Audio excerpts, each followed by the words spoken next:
Hello class 7 students, कैसे हैं आप सब। आई होप आप सब बढ़िया होंगे। तो आइए आपकी क्लास का एक और क्वेश्चन पेपर सॉल्व करते हैं, जो कि केंद्रीय विद्यालय संगठन ने बेसिकली बनाया है आपके सेशन एंडिंग एग्जामिनेशन के लिए, जो कि 2026 अभी आपके अगले महीने से शुरू है। और सैम्पल क्वेश्चन पेपर है आपका सेट 1।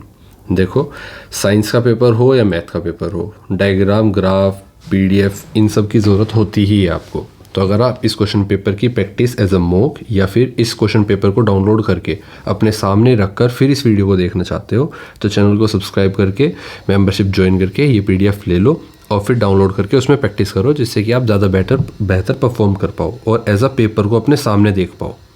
बाकी इंस्टा पर मुझसे जुड़ने के लिए सम्राट बालियान या फिर balian.smrt को फॉलो कर सकते हो आप, जिस पर हम लाइफ से रिलेटेड बाकी चीज़ें डिस्कस करते हैं और आपको लाइफ में बेहतर बनाने की तरफ को बढ़ाते हैं।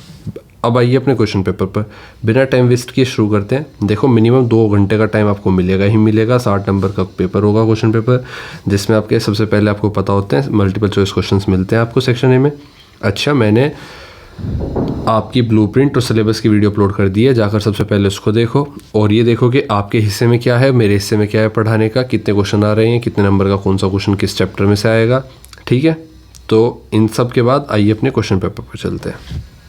Which of the following is a good conductor of heat. देखो, कंडक्टर जो अपने अंदर से हीट या इलेक्ट्रिसिटी को पास होने दे, तो गुड कंडक्टर ऑफ हीट कौन सा है। देखो, वुड, प्लास्टिक, एल्यूमिनियम या रबर। तो मेटल्स हीट को इजीली पास कर देते हैं, इसलिए वो गुड कंडक्टर ऑफ हीट्स होते हैं। यहाँ पर मेटल कौन सा है, एल्यूमिनियम। ऑप्शन सी बिल्कुल सही है आपका। बाकी वुड, प्लास्टिक और रबर इंसुलेटर हैं, ये अपने अंदर से पास नहीं होने देते, या फिर कह लो आप कि चीप कंडक्टर ऑफ हीट है, या डायरेक्ट कह दो आप कि ये इंसुलेटर्स हैं। ठीक है, और ये क्वेश्चन आया आपका हीट कंडक्टर्स एंड इंसुलेटर्स से। क्वेश्चन 2 पर चलते हैं। The device used to measure short intervals of time in sports is called sundial, stop watch, hour glass और वाटर क्लॉक। देखो, आपके रेस या स्पोर्ट्स में छोटा टाइम मेज़र करने का कौन सा डिवाइस यूज़ किया जाता है, तो आपको पता है स्टॉप वॉच सेकंड्स के छोटे इंटरवल्स मेज़र करता है, तो आपको बी ऑप्शन लगाना है। क्वेश्चन नंबर 3 पर आता है। Which part of the human digestive system absorb digestive food. तो जो डाइजेस्ट फूड है, जो डाइजेस्ट हो चुका, उसको एब्जॉर्ब कौन सा पार्ट करता है, स्टमक करता है, लार्ज इंटेस्टाइन, स्मॉल इंटेस्टाइन या इसोफेगस। तो आपको पता होना चाहिए स्मॉल इंटेस्टाइन का काम है हमारे शरीर में पचे हुए खाने को एब्जॉर्ब करना। ठीक है, तो ऑप्शन सी बिल्कुल स्मॉल इंटेस्टाइन सही होगा। क्वेश्चन नंबर 4 पर आते हैं। Which gas is used by plants during photosynthesis. तो प्लांट्स के द्वारा कौन सी गैस यूज़ की जाती है, किसके दौरान, फोटोसिंथेसिस के दौरान। तो बेसिकली प्लांट्स यूज़ करते हैं कार्बन डाइऑक्साइड। ये हमेशा याद रखना, मोस्ट इंपॉर्टेंट फैक्ट है अपने आप में। कार्बन डाइऑक्साइड लेते हैं और ऑक्सीजन छोड़ देते हैं, जिसकी वजह से वो फोटोसिंथेसिस कर पाते हैं। तो ऑप्शन सी आपका बिल्कुल सही होगा। क्लियर। नेक्स्ट क्वेश्चन पे चलते हैं। 5th कहता है objects that do not emit their own light are called. जो अपनी लाइट एमिट नहीं करते, अपनी खुद की लाइट, तो उनको क्या कहते हैं, नॉन ल्यूमिनस। देखो, ल्यूमिनस होते हैं जो ब्राइट, शाइन या फिर अपनी लाइट को एमिट करते हैं, और जो नहीं करते वो होते हैं नॉन ल्यूमिनस। तो ऑप्शन बी बिल्कुल सही होगा आपका। क्वेश्चन नंबर 6 पर आते हैं। The earth completes 1 rotation on its axis in about.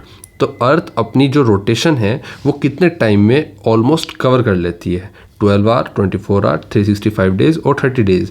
देखो, यहाँ पे रोटेशन का है। ठीक है, रोटेशन और रिवोल्यूशन में अंत है। तो basically rotation on its axis मतलब एक तो ये तो आपका सन हो गया, मान लो ये आपकी अर्थ हो गई, थोड़ा बड़ा बना देते हैं, ये आपका सन हो गया, ये आपकी अर्थ हो गई। अब अर्थ की रोटेशन है, अर्थ की एक्सिस है ये। अब अगर वो अपनी एक्सिस पर पूछा है, उसकी ऑन इट्स ओन एक्सिस, ठीक है, ऑन इट्स एक्सिस, तो इस पर कितने टाइम में घूम जाता है वो। क्लियर, ये पूछा है आपसे। तो बेसिकली अगर ये पूछा है तो आपका आंसर होगा 24 आवर्स, और अगर ये पूछता कि सन के अराउंड कितने टाइम में घूम जाता है, तो वो अलग आंसर होगा आपका। ठीक है, क्लियर। ये आपका सन था। नेक्स्ट क्वेश्चन 7 कहता है the transfer of heat in liquids and gas takes place bye.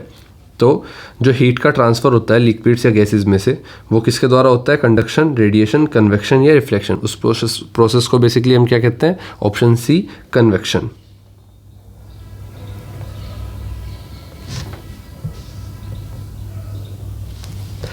Question number 8 पर आते हैं। A simple pendulum completes one oscillation when its Bob.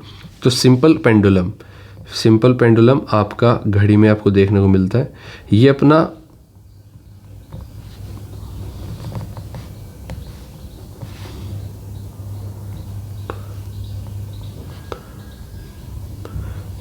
अपना पेंडुलम ऐसे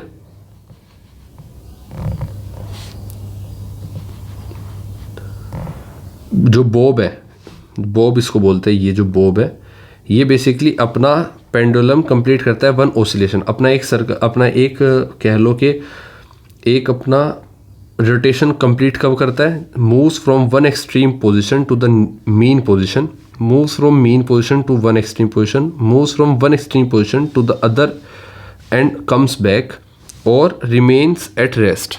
तो ये कब होता है? जब बॉब एक एक्सट्रीम से दूसरे एक्सट्रीम तक जाकर वापस आए। मतलब यहाँ से स्टार्ट होने के बाद आप यहाँ पर एक्सट्रीम तक गया, वापस आया, यहाँ तक गया, यहाँ से वापस आया, वापस चलता रहा, फिर दूसरे एक्सट्रीम तक गया, यहाँ से फिर वापस आया और यहाँ पर अपने मेन पोजीशन पर आ गया। तो ये आपका इसका एक पेंडुलम कंप्लीट करता है अपना एक ऑसिलेशन। क्लियर? तो ये आपका ऑप्शन सी कह रहा है कि moves from one extreme position to the other end comes back. Clear? Question 9 कहता है the process of breaking down food into simpler substance is called. जो प्रोसेस होता है जिसमें फूड को सिंपल सब्सटेंस में ब्रेक कर दिया जाता है वो क्या कहलाता है? ए रेस्पिरेशन, बी डाइजेशन, सी एब्जॉर्प्शन और डी एक्सक्रीशन। तो आपको पता होना चाहिए जब हमने कुछ खाना खाया तो सिंपल फॉर्म में उसको अंदर पेट तोड़ देता है, ब्रेक डाउन कर देता है, जिससे कि हम उसको फिर एब्जॉर्ब करना ईजी हो जाता है। तो ये ऑप्शन बी आपका सही होगा। क्वेश्चन 10 पूछता है आपसे कि the green pigment present in leaves is called chlorophyll, starch, glucose या जाइलम। तो देखो जाइलम आपका पानी को एक जगह से दूसरी जगह ले जाता है पूरे आपके प्लांट में। इसी के साथ फ्लोएम होता है जो आपके प्लांट के लिए फूड को ट्रांसपोर्ट करने का काम करता है। वहीं बात करते हैं तो क्लोरोफिल बेसिकली क्या होता है? ग्रीन कलर का होता है। तो ऑप्शन ए बिल्कुल सही होगा। क्वेश्चन नंबर 11 पर आते हैं। Light travels in. लाइट किस में ट्रेवल करती है? जिगजैग पाथ में, सर्कुलर पाथ में, स्ट्रेट पाथ में या कर्व्ड पाथ में? तो लाइट ट्रेवल करती है एक स्ट्रेट पाथ में। ऑप्शन सी बिल्कुल सही होगा। क्वेश्चन 12 देखते हैं। द इमेजिनरी लाइन, एक इमेजिनरी लाइन अगर नॉर्थ पोल से साउथ पोल जा रही है, ये हमारी अर्थ है, इस अर्थ पर हमने कुछ इमेजिनरी लाइंस बना रखी हैं जो हमने टाइम और प्लेसेस को डिफाइन करने के लिए और फाइंड करने के लिए बनाई हुई है। तो ये जो लाइंस हैं, अगर आपसे कहे कोई कि लेटी हुई लाइंस जो हैं वो क्या कहलाएंगी? लैटिट्यूड। और खड़ी हुई लाइंस मतलब नॉर्थ पोल से साउथ पोल जा रही लाइंस जो हैं वो क्या कहलाएंगी? लॉन्गिट्यूड। और अगर बीच की लेटी हुई बीच वाली लाइन जो है वो कहलाती है इक्वेटर, और बीच की लाइन खड़ी हुई क्या कहलाती है? एक्सिस। तो नॉर्थ पोल से साउथ पोल जा रही लाइन क्या कहलाएगी? ये लाइन क्या कहलाएगी? एक्सिस। तो ऑप्शन बी बिल्कुल, सी बिल्कुल सही है। ठीक है। क्वेश्चन नंबर 13 पर आते हैं। Woollen clothes keep us warms because. देखो जो वुलन क्लॉथ होते हैं वो हमें गर्म क्यों रखते हैं? वो हीट प्रोड्यूस करते हैं, वो हीट एब्जॉर्ब करते हैं, और wool traps air which is a poor conductor of heat, और wool reflects heat. Wool reflect करते हैं हीट को। देखो हमारे शरीर से गर्मी निकल रही होती है हर समय, तो जो गर्मी निकलती है वो ट्रैप हो जाती है उस हवा में जो हमने वूल के अंदर बचा कर रखी है। कहने का मतलब आपने अगर एक ब्लैंकेट ओढ़ ली तो ब्लैंकेट के अंदर, वूल की ब्लैंकेट के अंदर जितने भी एयर होगी वो गर्म हो जाएगी आपके शरीर की गर्मी से। जिसकी वजह से वो जो गर्मी है, वो एयर है, वो ट्रैप हो जाएगी उसके अंदर। और वूल क्या है, पुअर कंडक्टर ऑफ हीट है, मतलब उसके आर पार हीट नहीं जा पाती, तो इसलिए हमारे अंदर हमें गर्माहट महसूस होती है, हमारी अपनी गर्मी। तो ऑप्शन सी बिल्कुल सही होगा। क्वेश्चन 14 पर आते हैं। Which ancient device measured time using the shadow of the sun. तो कौन सा एंशिएंट डिवाइस था जिसकी वजह से हम मतलब टाइम को मेज़र करते थे और शेडो ऑफ द सन की वजह से? Candle clock, are glasses, sundial और वाटर क्लॉक। तो आपको पता होना चाहिए कि सनडायल जो बेसिकली होता है उससे हम टाइम का पता लगाते थे एंशिएंट टाइम में। सन की शेडो से हम एक क्लॉक बना देते थे एंशिएंट टाइम में। 15th क्वेश्चन आपका असर्शन और रीज़न है। स्टेटमेंट सही है या गलत ये आपको बताना है। अगर सही है ठीक है, अगर रीज़न आपका सही है या गलत ये बताना है, और अगर रीज़न सही है तो क्या वो सही एक्सप्लेनेशन है असर्शन की, ये भी बताना है। तो आपसे कहा गया है the moon is a non luminous object, बिल्कुल सही बात है, ये तो ट्रू है अपने आप में। अब कह रहा है reason the moon reflects the light of the sun. क्या स्टेटमेंट सही है? सही है। और क्या यही कारण है जो ए है बेसिकली स्टेटमेंट उसका नॉन ल्यूमिनस होने का? क्या है उसको सही तरह से एक्सप्लेन कर रहा है? बिल्कुल कर रहा है। तो both A and R true and R is the correct explanation of A. Section B की तरफ बढ़ते हैं। Very short answer type questions आपके सामने है। अब हमने ब्लू या पर्पल कलर से पूरा सोल्व किया सेक्शन ए। सेक्शन बी कर लेते हैं हम रेड कलर से सोल्व। ठीक है, आपके सामने है why do we prefer wearing woollen clothes in winter. हम ठंड में वुलन क्लोथ्स को पहनना क्यों प्रीफर करते हैं, और इसके 2 रीज़न आपको देने हैं। क्लियर? अब आइए देखो, मैंने आपको अभी बताया वूल पुअर कंडक्टर ऑफ हीट है। अगर ये वूल का कपड़ा है, ठीक है, और ये आपकी बॉडी है इधर, तो इसके अंदर जो वूल है वो हीट को पास नहीं होने दे रही है। मतलब अगर आपके शरीर से निकल रही गर्मी इस हवा में है यहाँ पर, तो ये इस एयर में गर्माहट हो गई। अब ये इसके पार नहीं जा पाई,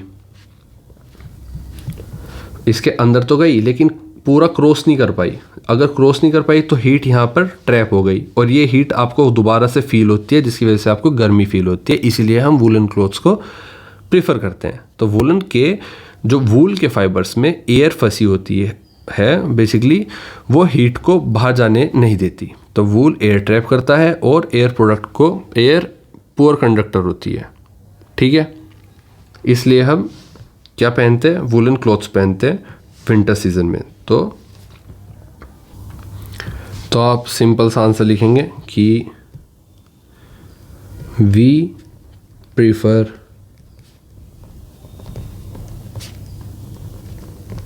woolen clothes, or we prefer wearing, basically we prefer wearing woolen clothes in winter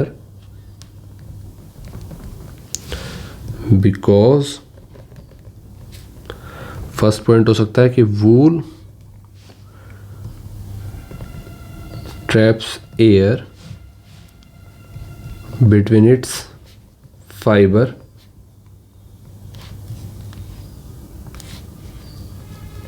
और दूसरा ऑप्शन है कि air is a poor conductor of heat, so it prevents loss of body heat. ठीक है, इसके बाद आते हैं 17th पर। फिल इन द ब्लैंक्स आपके सामने। फिल इन द ब्लैंक्स में आपको कहा गया है कि ये option A, the device use to measure short time intervals in races is called a, क्या बोलते हैं? टाइम वॉच, स्टॉप वॉच बोलते हैं। स्टॉप वॉच, थोड़े समय को नापने के लिए। बी कहता है one complete to and fro motion of a pendulum is called one oscillation. 3 कहता है, थर्ड ऑप्शन कहता है कि the time taken to complete one oscillation is called time period. और डी ऑप्शन कहता है a sundial works with the help of the shadow of the sun. Clear. Next question पर चलते हैं। आपका नेक्स्ट क्वेश्चन नंबर 18 पूछता है आपसे कि any two function of saliva in the mouth. देखो आपके मुंह में सलाइवा के दो काम क्या है, दो फंक्शन क्या है, वो आपको बताने हैं पेपर में। आप सलाइवा मुंह में क्या काम करता है, एक तो फूड को सॉफ्ट करता है और डाइजेस्ट स्टार्ट कर देता है, ठीक है। स्टार्ट मुंह से ही स्टार्ट हो जाता है डाइजेशन होना। तो saliva moisturise the food and helps in swelling. तो आप लिखोगे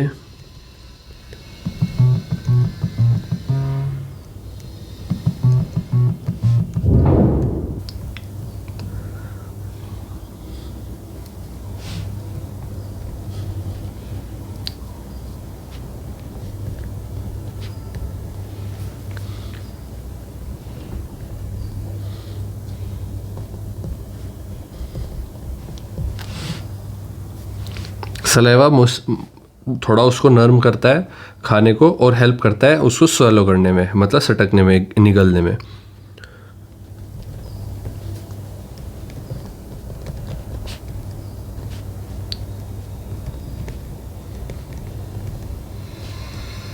और सलाइवा स्टार्ट कर देता है डाइजेशन स्टार्च का मुंह से ही, ठीक है। तो ये 2 पॉइंट आप लिखेंगे। 19 कहता है ट्रू और फॉल्स बताओ। तो ए कहता है plants make their own food, plants अपना फूड खुद बनाते हैं। क्या ये बात सही है? बिल्कुल सही है, ये बात आपकी ट्रू है। ब्लू से लिखते हैं, ये आपकी ट्रू है। Chlorophyll is present in roots, क्या क्लोरोफिल रूट्स में प्रेजेंट होता है? नहीं, लीव्स में प्रेजेंट होता है, ये फॉल्स है आपका। सी ऑप्शन कहता है कि sunlight is necessary for photosynthesis, बिल्कुल सही बात है, सनलाइट तो बहुत नेसेसरी है, ट्रू है। और डी कहता है starch is the stored food in plants, बिल्कुल सही बात है, स्टोर्ड फूड है स्टार्च प्लांट का, तो ये ट्रू है। क्वेश्चन 20 कहता है व्हाट इज शैडो, शैडो क्या होती है? जब हमारे ऊपर धूप पड़ती है तो उसके पीछे जो धूप जहाँ नहीं जा पाती वो शैडो होती है। Right 2 conditions necessary for the formation of shadow, shadow के बनने की 2 फॉर्मेशंस के बेसिकली नेसेसरी कंडीशंस बताओ कि कब वो बन सकती है। तो जब लाइट को कोई ओपेक ऑब्जेक्ट मिलता है, जैसे यहाँ से सूरज की लाइट पड़ी, ये लाइट जा रही है चारों तरफ को सूरज से, यहाँ पर कोई ऑब्जेक्ट मिला इसको, अब लाइट यहाँ पर जाती जाती, ये सरफेस है, अब यहाँ पर गई, यहाँ पर गई, हर जहाँ पर लाइट पड़ी, तो जहाँ पर लाइट पड़ी वहाँ पर येलो, यहाँ पर ब्राइट हो गया। तो क्या होगा कि यहाँ से निकली हुई लाइट इस पर टकरा कर इस लाइन के ऊपर की तरफ से रोशनी आएगी और आगे वाली जहाँ पर जाएगी। तो कहाँ पर नहीं गई लाइन रोशनी? इस पार्ट पर नहीं गई, तो ये बेसिकली शैडो बन जाएगी इस पूरे बॉक्स की, ठीक है। यहाँ पर रोशनी नहीं पड़ी तो बेसिकली ये शैडो हो गई। अब 2 कंडीशंस क्या है शैडो को? देखो presence of source of light, एक तो सोर्स ऑफ लाइट चाहिए ये सूरज चाहिए ही चाहिए, ये चारों तरफ को रोशनी करने के लिए चाहिए, और प्रेजेंस ऑफ एन ऑब्जेक्ट, एक ऑब्जेक्ट भी तो चाहिए शैडो बनने के लिए। ये आपका जो ऑब्जेक्ट है, ये ऑब्जेक्ट चाहिए आपको, तभी आपकी शैडो बनेगी। तो आपकी शैडो कब बनी? ये आपकी शैडो बन गई। तो 2 चीज़ें हो गई। अब 2 चीज़ों को कैसे लिखेंगे? क्या मुझे प्रेजेंस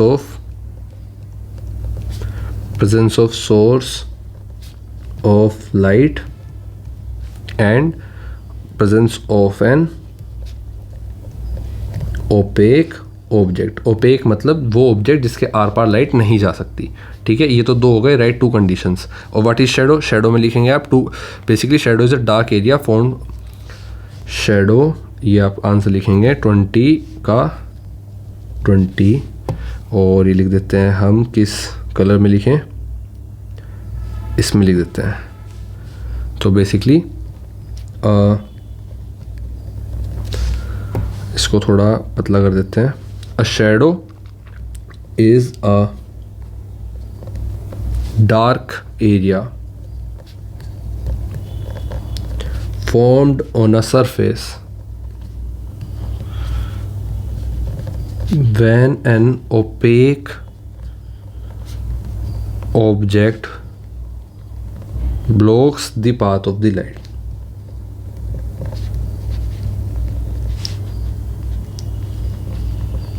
क्लियर। नेक्स्ट क्वेश्चन पर आते हैं, 21 पर आते हैं। 20 हो गया हमारा, 21 क्वेश्चन पर आते हैं। Match the following. पहला रोटेशन है, रोटेशन किसका होता है? Cause reason, cause day and night, imaginary line passing through poles. देखो imaginary line passing through poles axis होता है, सी का थर्ड हो गया, क्लियर। 24 आवर्स, 24 आवर्स क्या कोज करते हैं? डे एंड लाइट, रिवोल्यूशन और रोटेशन। देखो हाँ 24 hour time taken for one rotation, C D का भी फोर्थ हो गया, 24 घंटे लगते हैं टाइम एक रोटेशन के लिए, सही बात लिखी है। रोटेशन का मतलब, रोटेशन हो गया आपका कोस डे एंड लाइट, रोटेशन की वजह से होता है डे एंड लाइट का मतलब जो मैंने अभी आपको समझाया था पिछली फिगर में कि अपनी एक्सिस पर, अगर अपनी एक्सिस पर ये घूम रहा है तो ये रोटेशन हो रहा है, और अगर ये पूरा घूमेगा सन के अराउंड तो ये रिवोल्यूशन होगा। रोटेशन में लगेंगे 24 आवर्स, रोटेशन में लगेंगे 365 डेज, 365 डेज, क्लियर। तो हमने देखा कि यहाँ पर ए का सेकंड हो गया और बी का फर्स्ट हो गया। सेक्शन सी पर आते हैं। शॉर्ट आंसर टाइप क्वेश्चन आपके सामने, 3 नंबर के 5 क्वेश्चन आपको मिले होंगे। हाँ, पहला क्वेश्चन कहता है 2 टेस्ट ट्यूब्स है with water are heated by candle flames as shown in figure, which thermometers record a higher temperature, explain करो। देखो आपके सामने 2 फिगर है, दोनों के अंदर पानी है और आपको एक थर्मोमीटर ये दिया गया है, एक थर्मोमीटर ये दिया गया है, नीचे बर्निंग कैंडल है, दोनों जला रही है। किसका टेम्परेचर, विच थर्मोमीटर रिकॉर्ड हायर टेम्परेचर, किसका टेम्परेचर ज़्यादा आएगा और एक्सप्लेन करना है इस आंसर को। देखो यहाँ पर क्या चीज़ दिखाई दे रही है, कैंडल, एक ही कैंडल यहाँ पर लग रही है, एक ही कैंडल यहाँ पर लग रही है, तो वो यहाँ का टेम्परेचर नोट करेगा जहाँ पर गर्म है, धीरे धीरे यहाँ पे कम गर्म होगा और ये टेम्परेचर ऊपर का नोट कर लेगा यहाँ से। थर्मामीटर यहाँ पर है, कैंडल यहाँ पर लगाई हुई है, तो यहाँ तो पानी ठंडा ही होगा, तो यहाँ पर टेम्परेचर कम आएगा, इसमें ज़्यादा आएगा।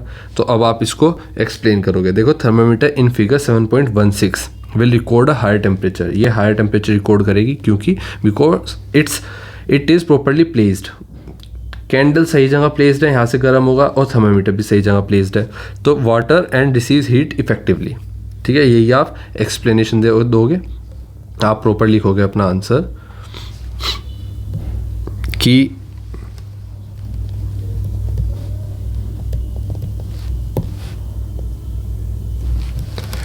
thermometer in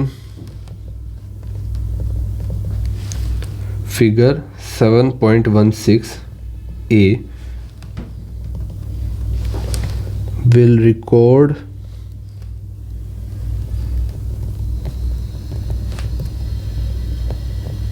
a higher temperature because it is properly placed in water and receives heat effectively। इतना काफ़ी है, आपने एक्सप्लेन कर दिया और मैंने आपको बता दिया क्यों। देखो प्लेसमेंट जो है सही तरीके से इसमें है, इसमें नहीं है। क्वेश्चन 23 पर आते हैं। 23 क्वेश्चन कहता है what is the simple pendulum. Simple pendulum क्या होता है ये आपको बताना है। उसके बाद एक्सप्लेन करना है what is meant by one oscillation. Oscillation मैंने अभी आपको बताया कंप्लीट जो राउंड होगा यहाँ तक, एक्सट्रीम पॉइंट तक जाकर वापस अपनी जहाँ पर आएगा पेंडुलम, वही उसका क्या कहलाएगा, वो उसका ऑसिलेशन कहलाएगा। With the help of a diagram, diagram की हेल्प से करना है आपको ये क्वेश्चन। तो क्वेश्चन नंबर 23 अ सिंपल पेंडुलम, आप आंसर प्रॉपर यहाँ पर लिखेंगे। इसको और छोटा कर लेते हैं।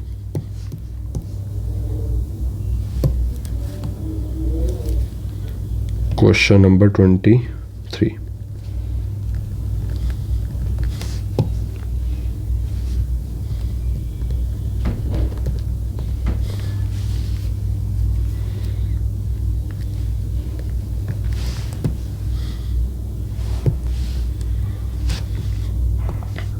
और ये आपका डायग्राम, पॉइंट ऑफ सस्पेंशन ये रहा जहाँ से वो बॉब की वायर लटक रही है जो भी है, और ये आपका बॉब होता है जो इक्विलिब्रियम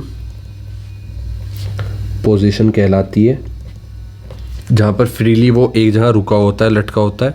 फिर ये आपका मैसिव बॉब होती है पोजीशन, मैसिव बॉब है ये आपका, ये गोल गोल जो है ये बॉब कहलाता है। और अगर इसको देखें तो ये बॉब की ट्रेजेक्ट्री कहलाती है।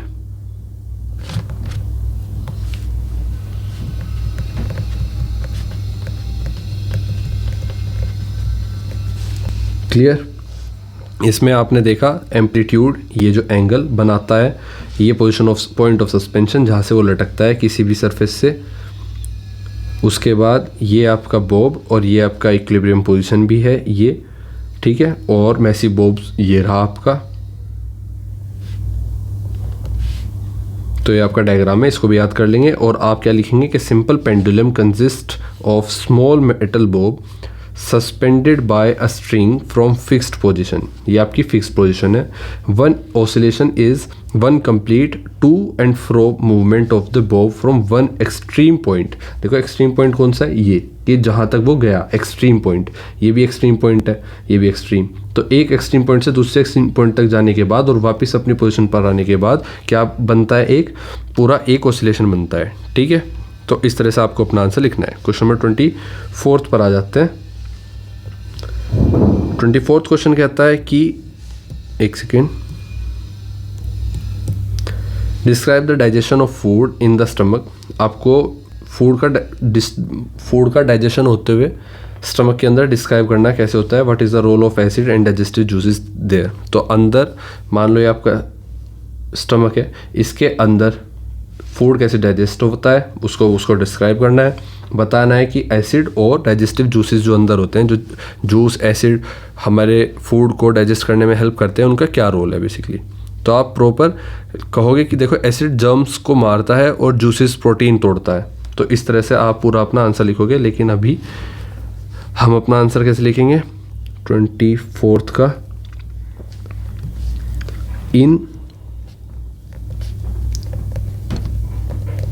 in the stomach food is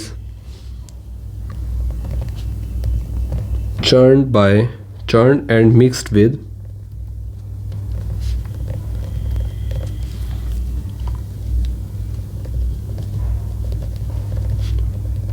digestive juices। Clear. फिर हाइड्रोक्लोरिक एसिड मिलता है अंदर, acid kills germs and provides an acidic medium। Digestive juice क्या करते हैं,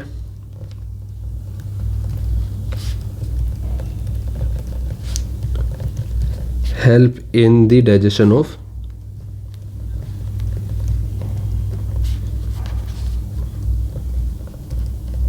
प्रोटीन्स, ठीक है। तो इन द स्टमक हम फूड को चर्न करते हैं, किसके साथ मिक्स करते हैं, डाइजेस्टिव जूसेस के साथ। और आपको अगर अलग से ये चीज़ बतानी है कि बेसिकली हमें क्या कहा गया था कि डिस्क्राइब करो डाइजेशन ऑफ फूड को स्टमक के अंदर, ठीक है। तो आप इतना ये तो मैंने बता दिया मेन पॉइंट, इसको एनसीईआरटी के हिसाब से थोड़ा एलेबरेट करके लिख सकते हैं। कई बार ये क्वेश्चन 5 नंबर का भी आ जाता है। तो अंदर जाता है स्टमक के अंदर हमारे जो बेसिकली फूड है वो डाइजेस्ट होता है। कैसे, हाइड्रोक्लोरिक एसिड्स जर्म्स को किल करते हैं, प्रोवाइड को एसिडिक मीडियम, बेसिकली फूड को एसिडिक मीडियम प्रोवाइड करते हैं, और डाइजेस्टिव जूसेस के साथ मिलकर प्रोटीन्स को डाइजेस्ट करता है। नेक्स्ट क्वेश्चन नंबर 25 पर आते हैं। Explain how plants prepare their food. Plant अपना फूड कैसे प्रिपेयर करते हैं और उसका मेंशन द रोल ऑफ, कुछ चीज़ें दी गई हैं आपको, देखो यहाँ पर दे दी गई होंगी। सनलाइट, क्लोरोफिल, कार्बन डाइऑक्साइड, इसका क्या रोल है, ये क्वेश्चन आपको करना है। तो देखो आपका चैप्टर है nutrition in plants. Photosynthesis explain करना होगा, 3 रोल्स दिए गए उनके बताने हैं। तो plants prepare their food by the process of photosynthesis. कैसे करता है, फोटोसिंथेसिस के थ्रू करता है। और सनलाइट प्रोवाइड करती है एनर्जी, क्लोरोफिल ट्रैप करता है सनलाइट को, उसके अंदर पूरा सनलाइट को ट्रैप करने के बाद फोटोसिंथेसिस होती है। और carbon dioxide is use to make food. Basically ये हेल्प एजेंट का काम करता है, हेल्पिंग एजेंट, जो फोटोसिंथेसिस करके फूड को बनाने का काम करते हैं। अब इसको लिखेंगे कैसे, लिखेंगे यहाँ पर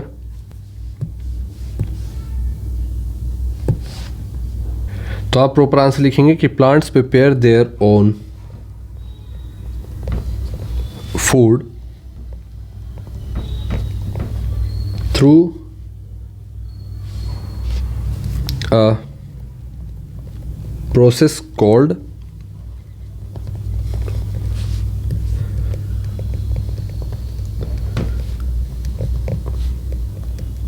फोटोसिंथेसिस। ठीक है, विच अकर्स इन, कहाँ होता है ये फोटोसिंथेसिस प्लांट्स के, किस पार्ट में होता है, विच अकर्स इन लीव्स, पत्तियों में होती है फोटोसिंथेसिस, ठीक है, जो कि बोलते हैं हम दी फूड फैक्ट्री।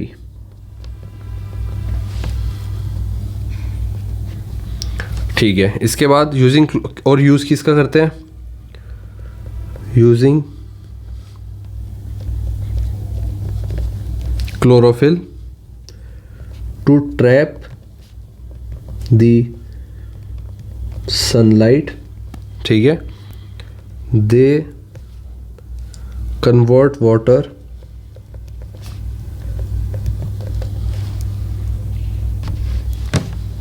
कहाँ से मिलता है, from soil, they convert water and carbon dioxide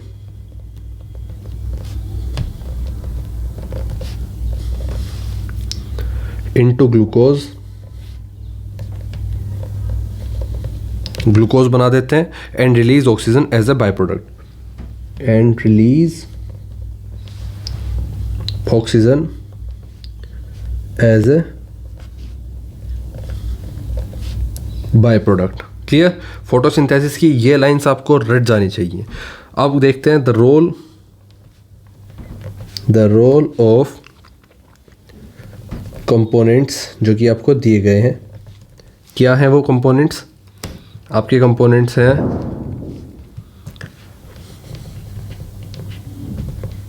chlorophyll which is green pigment,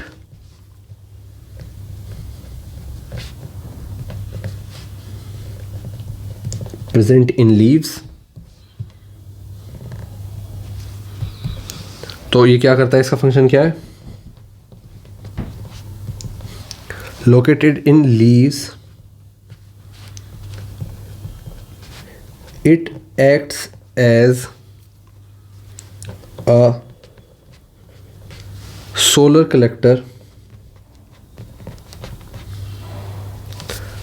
or trapping energy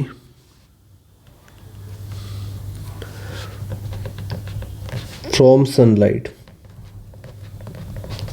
clear, इसके बाद आता है, आपको कहा गया था सनलाइट के बारे में बताने के लिए। सनलाइट बेसिकली सोलर एनर्जी है,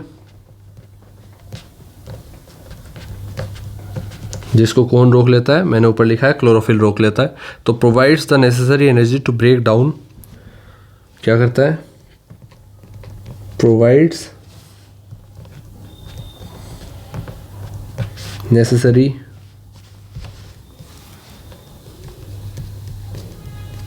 एनर्जी टू ब्रेक डाउन, क्या ब्रेक डाउन करेगा, वाटर को, कार्बन डाइऑक्साइड को break down, water and CO2 carbon dioxide molecules and synthesise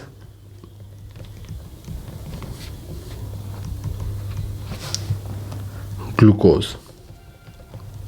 clear, और लास्ट में कार्बन डाइऑक्साइड का क्या रोल है वो आप लिखेंगे, CO2 बेसिकली ये आपकी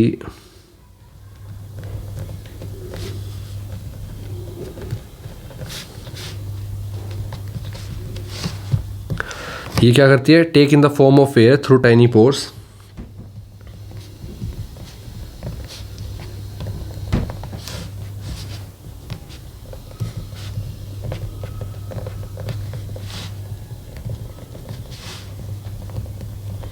छोटे छोटे पोर्स के द्वारा लीव्स पर एक चीज़ होती है जिसको हम बोलते हैं स्टोमेटा, पोर्स कोल्ड, इन पोर्स को क्या बोलते हैं, स्टोमेटा। इनके थ्रू कार्बन डाइऑक्साइड को एयर के फॉर्म में ले लेता है अंदर on the leave surface.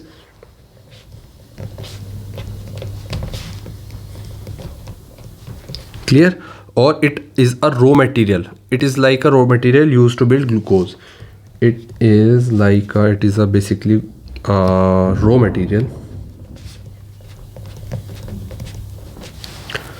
to build glucose।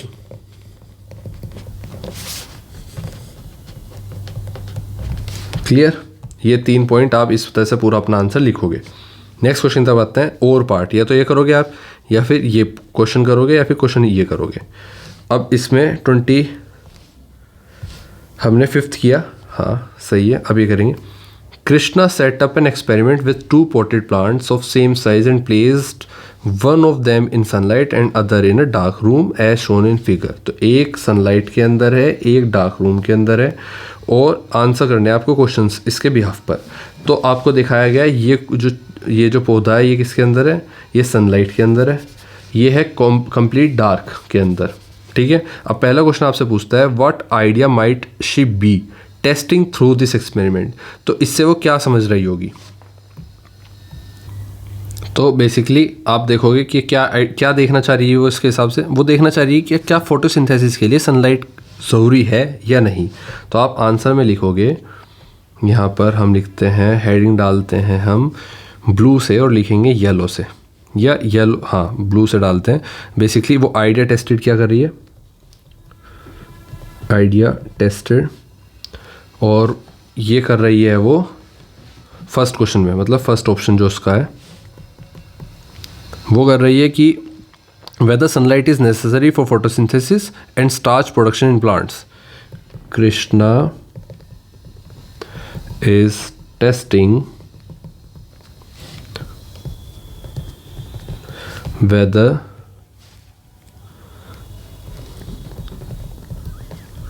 sunlight is necessary for photosynthesis and starch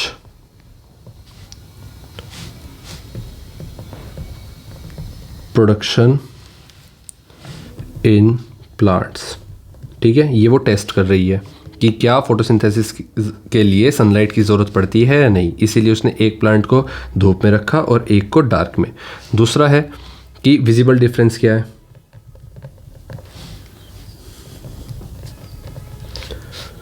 visible differences हैं कि सनलाइट, जो सनलाइट वाला प्लांट है बेसिकली वो हेल्दी ग्रीन और ग्रोइंग है। Sunlight plant basically healthy green and growing है। और अगर बात करें डार्क रूम प्लांट की, तो वो pale yellow weak and may show poor growth. ठीक है, उसमें कोई ग्रोथ नहीं दिख रही, पीला पड़ चुका है, बिल्कुल वीक हो चुका है, ठीक है, मुरझा गया है। और तीसरा पॉइंट था कि क्या वो आयोडीन टेस्ट कंफर्मेशन कैसे करेगी। तो iodine test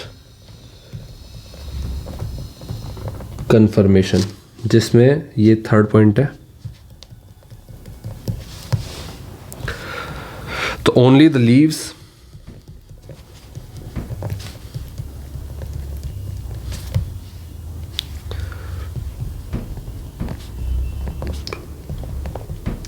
from the plant kept in sunlight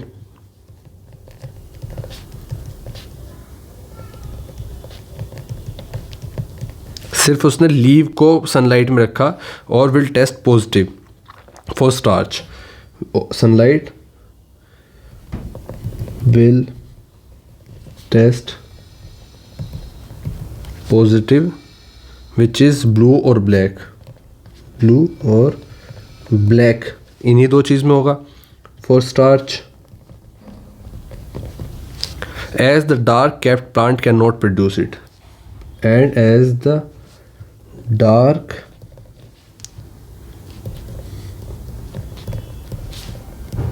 kept plant basically cannot produce it।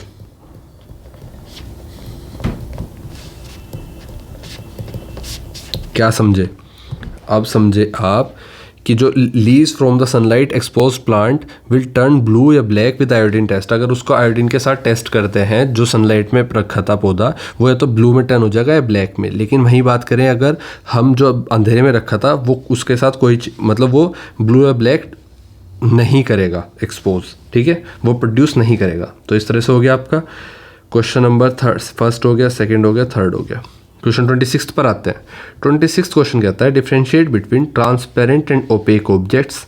तो आपको पता है ट्रांसपेरेंट जिनके थ्रू लाइट निकल जाती है और विजिबल होती हैं चीज़ें क्लियरली, ओपेक जिसके पार लाइट नहीं जाती और कोई भी चीज़ विजिबल नहीं होती है क्लियरली इसके इस तरफ। दूसरा luminous and non luminous objects. तो आइए देखते हैं, अपना आंसर लिखते हैं। क्वेश्चन नंबर 26 हमारे सामने।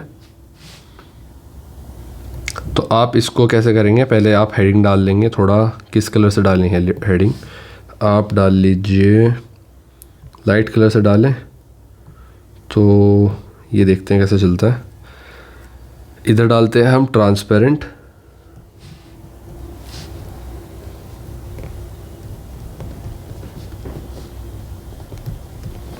और इधर डालते हैं ओपेक। ओहो, ये तो बहुत जगह घेर लेगा। कितनी जगह में करेंगे, तो ये जगह हम 11 पर वापस ले आते हैं अपना।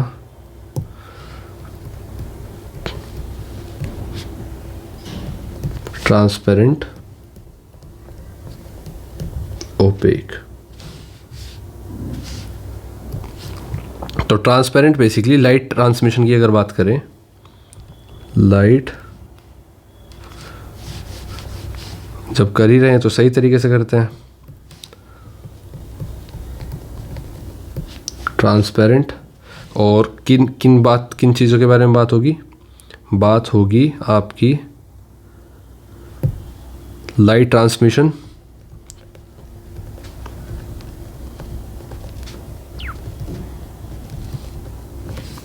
दूसरा आपकी बात होगी विजिबिलिटी, तीसरी आपकी बात होगी shadow formation,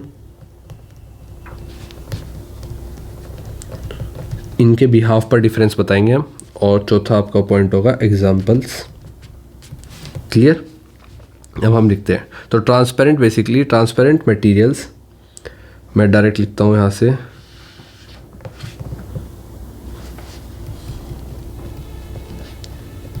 transparent materials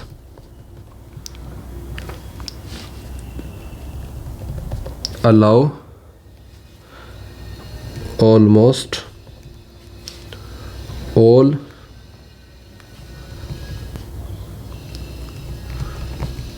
light to pass। ठीक है, सारी लाइट पास हो जाती है। ओपेक की बात करें, सारी लाइट पास नहीं होती। OPEC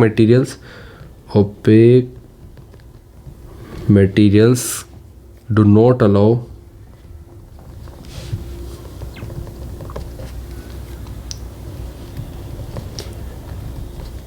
any light to pass through। Clear? पहला पॉइंट हो गया हमारा। दूसरा विजिबिलिटी पर बात करें, objects can be seen clearly through it, ये हमारा पहला पॉइंट हुआ। दूसरा objects can be seen clearly through transparent materials, can be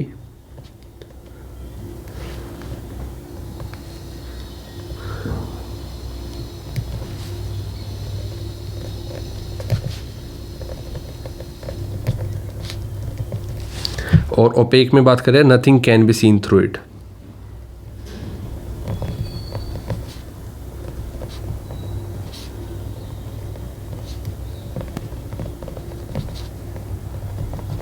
ठीक है, फिर बात करें शैडो की।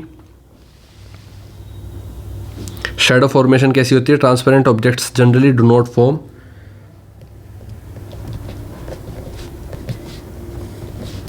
क्या आपने कांच की शैडो देखी है कभी? आर पार लाइट आ जाती है, कोई शैडो नहीं बनती। तो generally do not form shadows because they allow light to pass through.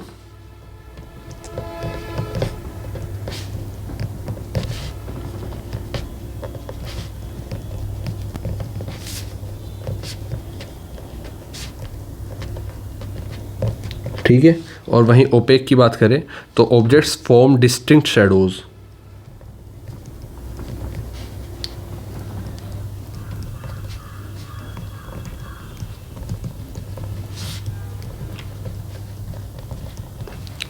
और डिस्टिंक्ट शैडोज कैसे बनाते हैं? क्योंकि वो लाइट को, because they block light. Example के तौर पर अगर हम बात करें तो हमारे ट्रांसपेरेंट में आते हैं क्लियर ग्लास और वाटर, एयर, और ओपेक की बात करें तो वुड, स्टोन, मेटल्स सब कुछ आता है। Would, stone, metals, thick plastic, बस ये लिख लो, मेटल्स और बुक्स। क्लियर? तो इसके ब्याफ पर हमने देखा कि किस तरह से हम ये देखते हैं कि कैसे हमारी टेबल बन गई पूरी डिफरेंस की।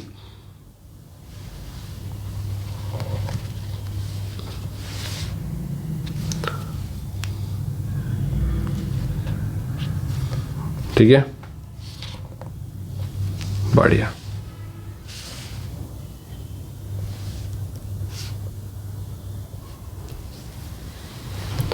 नेक्स्ट क्वेश्चन पर आता है। क्वेश्चन, हमें luminous and non luminous objects में डिफरेंस बताना। सेम इसी तरह से करेंगे हम। एक टेबल इसकी भी बन जाएगी।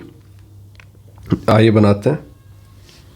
इस बार हम हेडिंग डालेंगे वाइट से, तो फीचर्स डाल लेते हैं। फीचर्स, यहाँ पर ऊपर ल्यूमिनस ऑब्जेक्ट्स और नॉन ल्यूमिनस।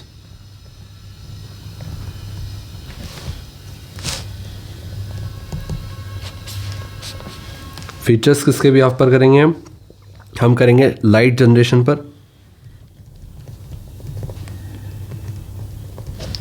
हम करेंगे विजिबिलिटी पर, डार्कनेस,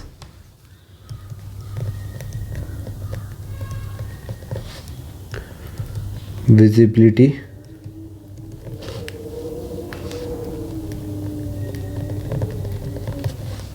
और एग्जाम्पल्स। क्लियर? अब देखते हैं। तो ल्यूमिनस ऑब्जेक्ट्स में लाइट जनरेट होती है क्या? हाँ, emit their own light. It emit their own light. क्या ये करते हैं अपनी लाइट? नहीं, do not emit their own light. इनकी अपनी लाइट नहीं होती, तो do not emit their own light. Clear? इसके बाद विजिबिलिटी की बात करें। Visible by themselves, visible, yes, visible by themselves, और विजिबल बाय रिफ्लेक्टर्स। देखो ये कब विजिबल होंगे? जब इन पर किसी और की लाइट पड़ेगी, मतलब जब ये रिफ्लेक्ट करेंगे किसी और की लाइट। जैसे चांद हमें तब दिखता है जब सूरज की लाइट उस पर पड़कर रिफ्लेक्ट होकर हमारे पास आती है, तो visible bye reflection. Clear? Darkness की बात करें तो ये विजिबल होता है डार्कनेस में, ये नॉट विजिबल। ठीक है, और यहां पर करें इसके एग्जांपल्स तो सन, फायरफ्लाई और बल्ब। यहां पर बात करें तो मून, चेयर, टेबल। क्लियर? तो ये हमारा टेबल हो गई ल्यूमिनस, नॉन ल्यूमिनस की। इस तरह से आपके 5 से 7 नंबर तैयार हो गए।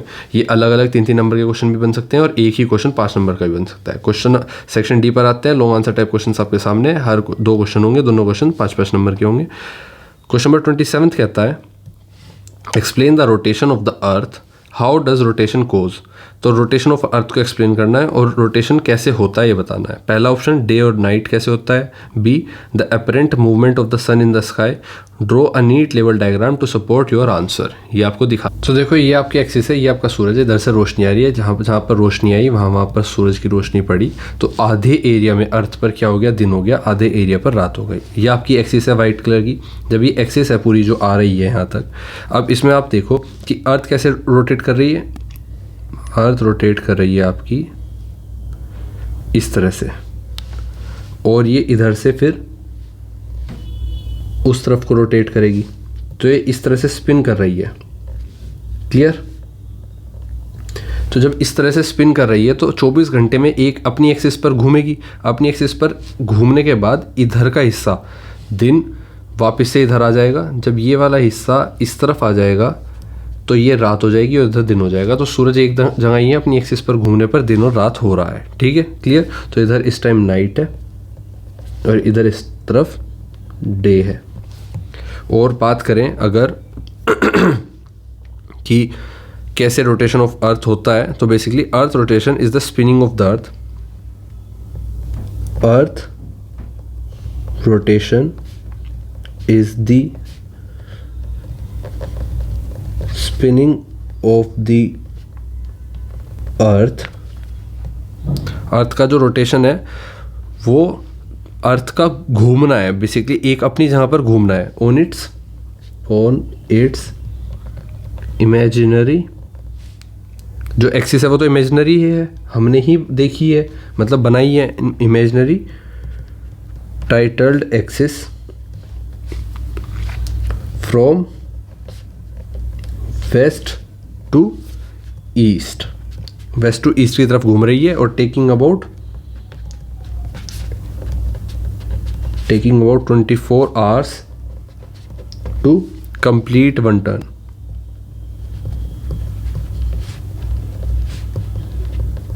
क्लियर। इसके बाद आप लिखेंगे ये लाइन कि at any given time only 1/2 of the earth faces sun, this half receives sunlight and experiences day. वहीं बात करें the other half facing away from the sun is the darkness experience, तो वो एक्सपीरियंस क्या होगा, क्या कहलाएगा, नाइट कहलाएगा। तो यही आपका आंसर है ए का। बी कहता है कि the apparent movement of the sun in the sky, तो apparent movement of the sun in the sky क्या है, because the earth rotates from west to east the sun appears to move across the sky. तो आप लिखेंगे because, B का answer है because the earth rotates from west to east the sun appears। अब क्योंकि अर्थ घूम रही है वेस्ट टू ईस्ट, इसलिए हमें अर्थ पर लगता है कि अर्थ तो घूम ही नहीं रही और सन हमारे ऊपर से जा रहा है, तो सन ईस्ट से वेस्ट जाता हुआ दिखाई देता है। सन appears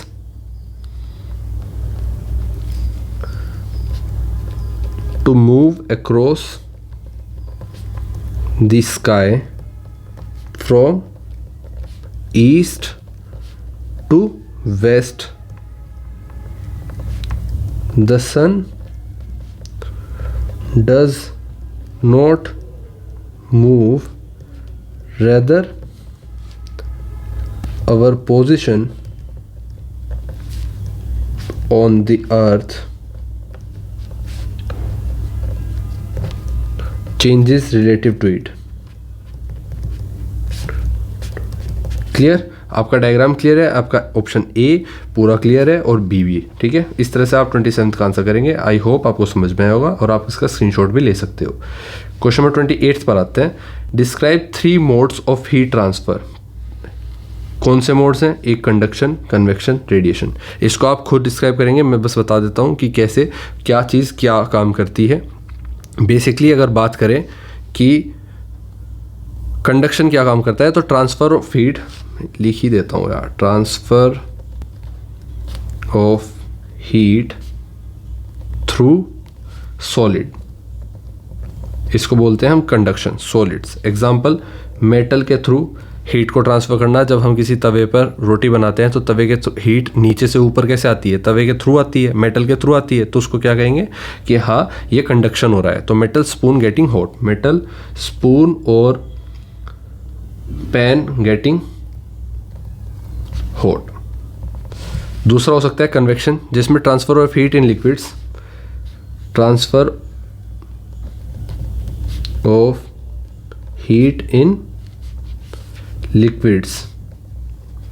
और रेडिएशन सी होता है transfer of heat without any medium, transfer of heat, transfer of heat without any medium.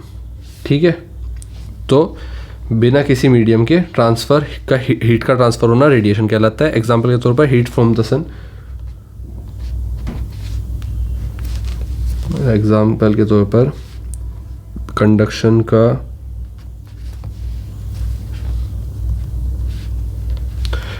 का एग्जाम्पल लिखेंगे यहाँ पर, कन्वेक्शन का एग्जाम्पल लिखेंगे यहाँ पर, और रेडिएशन का एग्जाम्पल लिखेंगे। कंडक्शन का है मेटल स्पून, कन्वेक्शन का है transfer of heat in liquids. क्या हो सकता है इसका एग्जांपल, बॉइलिंग वाटर। और रेडिएशन का हो सकता है heat from the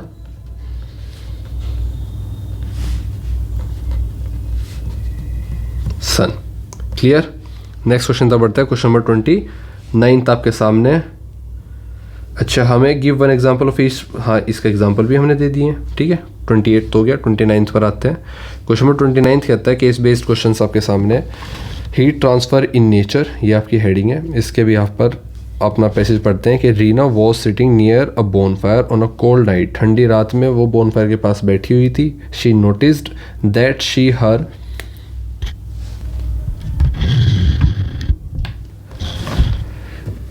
she noticed that her hands became warm even when she was not touching the fire. उसके हाथ गर्म हो गए बिना फायर को टच किए। She also observe that the smoke from the fire was rising upwards, जो उसका स्मोक था फायर का वो ऊपर की तरफ जा रहा था। Her mother was cooking food in a metal pan, उसकी मदर जो कि मेटल पैन में खाना बनाती है और हैंडल करती है पैन को, हैंडल ऑफ द पैन पकड़ती है उसके हैंडल को।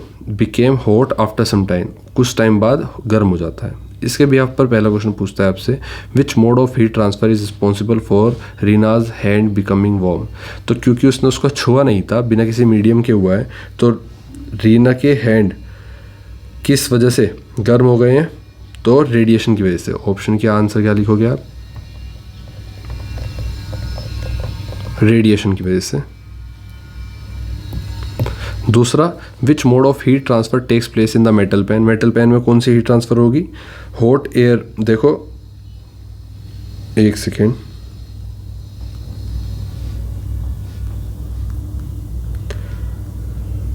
ऑप्शन क्वेश्चन बी कह रहा है why does smoke rises upwards from the fire. ये था, तो इसका आंसर है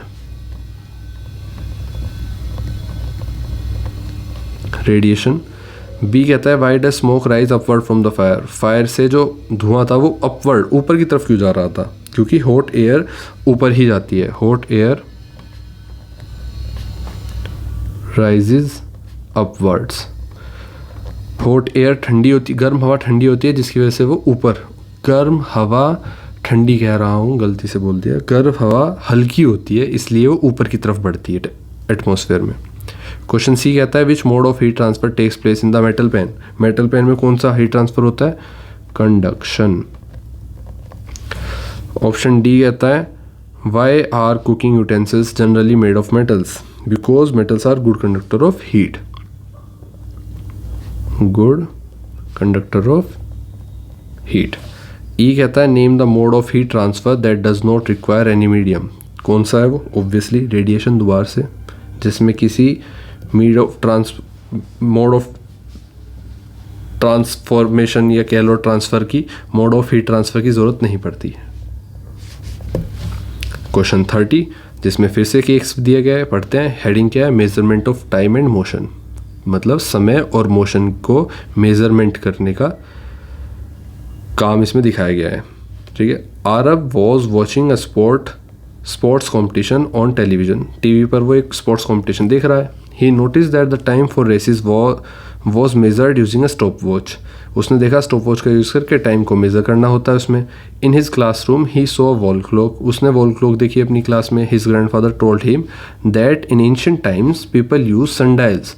एंशिएंट टाइम में लोग सनडाइल का यूज़ करते थे, मतलब सूरज से आ रही रोशनी किसी चीज़ पर पड़ती थी, फिर उसकी शैडो पड़ती थी और शैडो जितनी हिलती थी उस हिसाब से सनडाइल्स बने होते थे जिनसे हम समय का पता लगाते थे। वाटर क्लॉक्स होती थी, आर ग्लासेस होते थे टाइम को नापने के लिए। Aarav also so a simple pendulum in his science lab. और उसने सिंपल पेंडुलम भी देखा साइंस लैब में। इसके बिहाफ पर क्वेश्चन देखते हैं। ए क्वेश्चन पूछता है आपसे, which device is used to measure short interval of time in sports. आपको पता है कौन सा? स्टॉप वॉच की बात की गई थी। बी की बात करें तो on what principle does a simple pendulum work. तो सिंपल पेंडुलम वर्क करता है रेगुलर ऑसिलेशन पर। It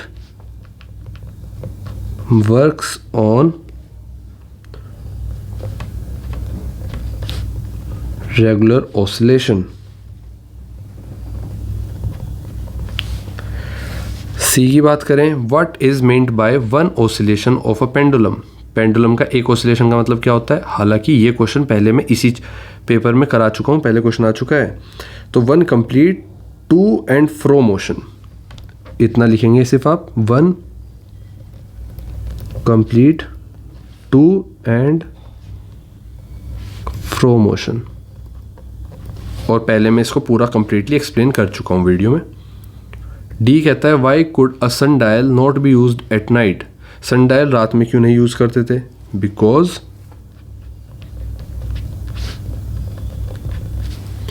because there is no sunlight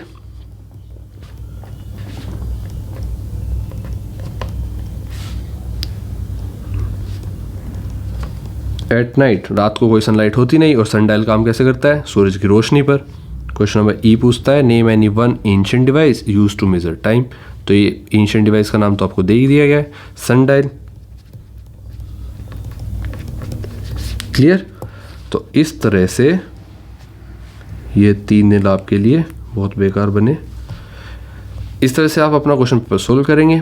I hope आपको समझ में आया और आपको बेहतर परफॉर्म करने के लिए बहुत मदद करेगा ये पेपर में। आप स्क्रीनशॉट लो, आप प्रैक्टिस करो, क्वेश्चन पेपर की पीडीएफ मेंबरशिप ज्वाइन करके, या फिर टेलीग्राम को ज्वाइन करके ले सकते हो। आप टेलीग्राम को ज्वाइन करके भी ले सकते हो। टेलीग्राम को ज्वाइन कर लो सारी अपडेट्स के लिए। और क्वेश्चन पेपर को पीडीएफ लेने के लिए मेंबरशिप भी ज्वाइन कर सकते हैं आप, जिसमें 1 टाइम पेमेंट में आपको सारे क्वेश्चन पेपर की पीडीएफ मिल जाएगी। इंस्टा पर कनेक्ट करने के लिए आप बालियान सम्राट बालियान या बालियान SMRT से मुझे फॉलो कर सकते हैं, जिस पर हम लाइफ के बारे में ही बातें करते हैं। मिलते हैं आपसे आपकी क्लास के नेक्स्ट क्वेश्चन पेपर को सोल्व करते हुए। All the best guys for your final exams. और कम से कम समय में आपका क्वेश्चन पेपर हमने सोल्व किया, 1 hour 3 minutes। तब तक के लिए thank you, bye bye, all the best.